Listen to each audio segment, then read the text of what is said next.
Welcome friends to a Doctor Who lore video, and in this video we return to Gallifrey, look at its early development and a key figure that sets it off in a certain direction.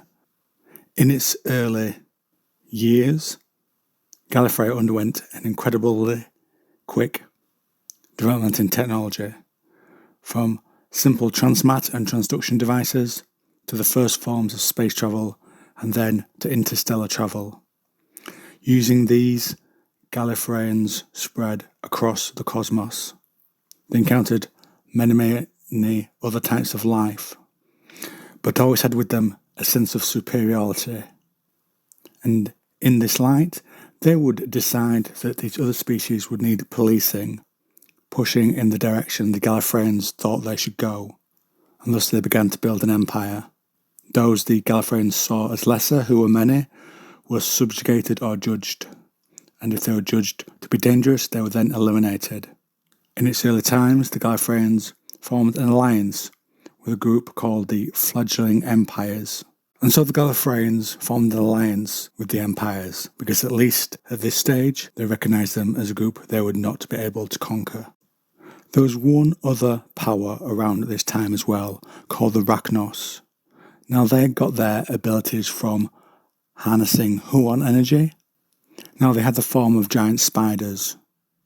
But as well as being that, the brief history of the Time Lords tells us they were also using an energy form that unravelled the atomic structure.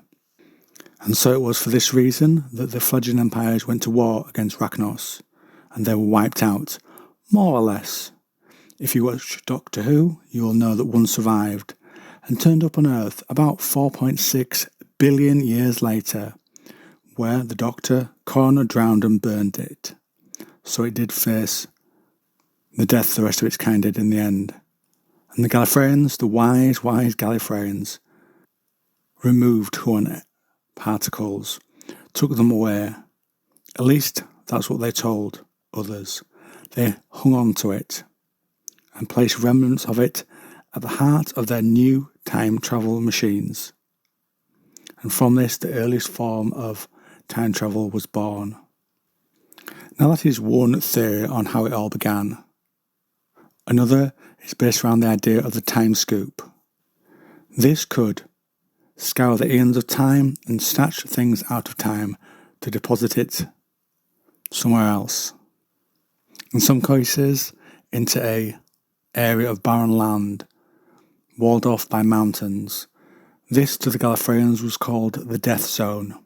Once you've been set down there, you would face whoever the Gallifreyans decided you would face, and you would fight these aliens, and you would kill each other, and this would all be for the amusement of the watching people of Gallifrey. And over time, those that they kidnapped became more and more lethal. Perhaps the Gallifreyans became bored with the more simpler conflicts. And like any person in that situation, they had to go to more extremes possibly to sate that bloodlust within them, within their two hearts. And because of this increased lethality, it was decided that an impenetrable force field would be added into that area just in case, so that they could not escape and hurt the wider populace of Gallifreyans. At least that's my take on this thinking. Now this was a massive opportunity for a young scientist. And of course, being a Gallifreyan, he was not just a scientist, he was a genius, I will say, in many different areas. Engineer, architecture, and all-round clever clogs, to use a term from the brief history of time. He was also well educated in politics. And it's believed that Rassilon made his name, in light of that political knowledge, campaigning against the games. And it's possible that his first act was to seal off the entire zone and forbid the Time Lords from using the time scoop to make further warfare for their amusement. One thing he didn't do, though, was remove it or erase it from history, like the earlier Huon energy, though not by his hand. Rassilon kept it hidden and left a set of instructions that were called the Black Scrolls of Rassilon. And this thread was eventually picked up by several of his ancestors. Now later down the line, the Time War ended any attempts to be more morally on high ground. The aim of the Gallifreyans during the Time War became to research and develop new ways to fight the war.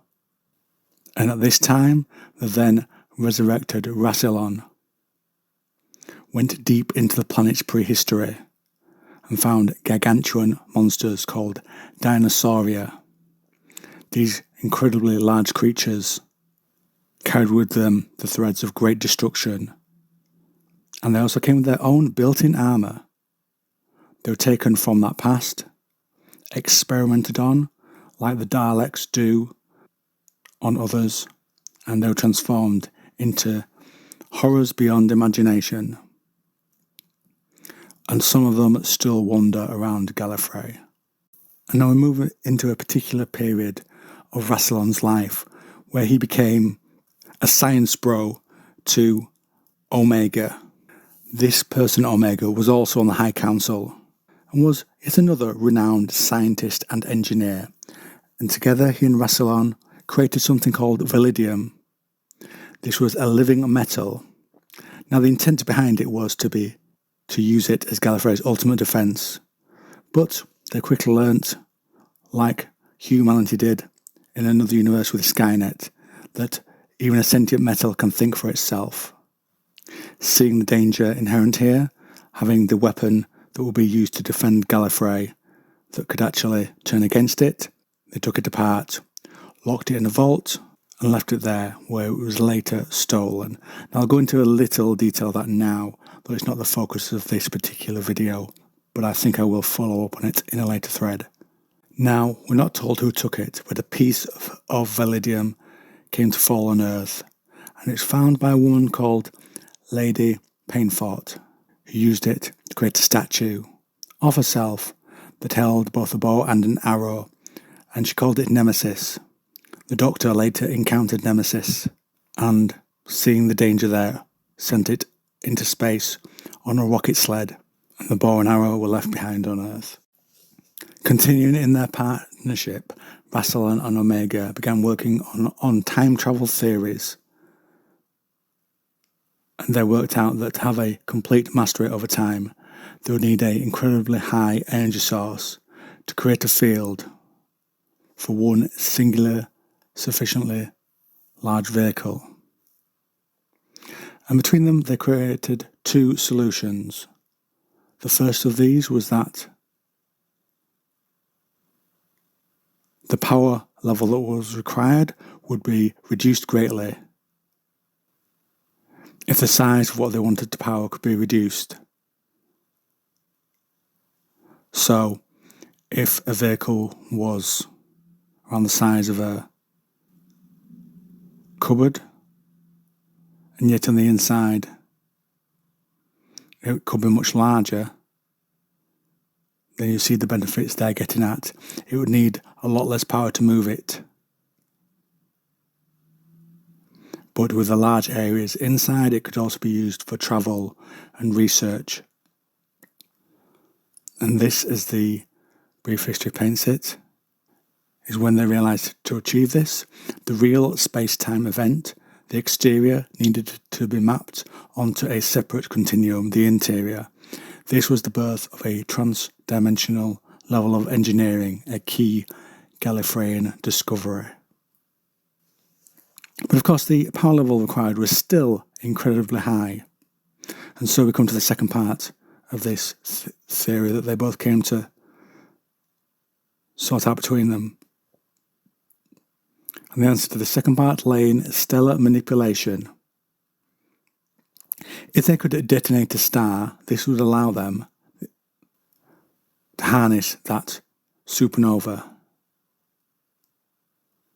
And if a black hole was created, the Time Lords considered this only an interesting side effect, no point of concern to those that might be sucked into it. And so Omega created a remote stellar manipulator. This sophisticated device would let him detonate a star, of course from a safe distance. He's not suicidal and doesn't want to give up any of his 13 lives. And we're told that Omega said, "This hand, my hand, shall be the hand that liberates our people from the chains of time." And he calls it the Hand of Omega. Unfortunately, despite his genius, some of the calculations Omega had performed were not correct. He was blown into the black hole and lost in a universe of antimatter. But the foundational things he had created that hadn't killed him were left behind and helped the Time Lords develop as they did. Rassilon, seeing his friend's errors and the fate that he had, was able to get the sums right. And so from his friend's death, but from his friend's work too, Rassilon was able to come up with the Eye of Harmony. Now this was a singularity at the heart of the web of time. And from this power source, the Gallifreyans would then be able to time travel. Now at this time, Rassilon realises he must secure the planet. He creates a quantum force field, also dubbed the transduction barrier, and it surrounds the whole of Gallifrey. Any disturbance to its surface would atomise the planet and take the surrounding galaxy with it, putting off anyone that might make that attempt. And so this begins the Rassilon era. And it's also around the time that the Gallifreyans were rebranded as the Lords of Time. Omega became a myth. And that, friends, is where I'll end today's video, though we will of course return to Rassilon in one very soon to discuss the next stages of his great importance to the Time Lords.